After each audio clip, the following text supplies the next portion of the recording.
আজকে জুমার রাত, আগামীকাল পবিত্র জুমার দিন। ইসলামের রাত এবং দিন পশ্চিমা সভ্যতার মতো নয়।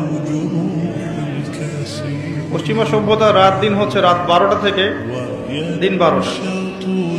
ইসলামের রাত এবং দিনের সংজ্ঞা হচ্ছে সূর্য ওঠা এবং ডোবার সাথে।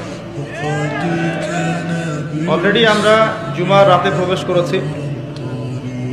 জুমার দিনে অনেক আমল আছে, তার মধ্যে অন্যতম কিছু গুরুত্বপূর্ণ আমল হচ্ছে বেশি থেকে বেশি রাসূলুল্লাহ সাল্লাল্লাহু আলাইহি ওয়াসাল্লামের প্রতি দরুদ পাঠ করা। নবী করিম সাল্লাল্লাহু আলাইহি ওয়াসাল্লাম বলেছেন, কেউ যদি তার প্রতি একবার দরুদ পাঠ করে আল্লাহ রাব্বুল আলামিন তার প্রতি 10 বার রহম করবেন। বলেন সুবহানাল্লাহ। তার আমল নামায় 10টা নেকি লেখা হবে, 10টা গুনাহকে মাফ করে দেওয়া হবে এবং তার মর্যাদা 10 গুণ বাড়িয়ে দেওয়া হবে। বলি সুবহানাল্লাহ।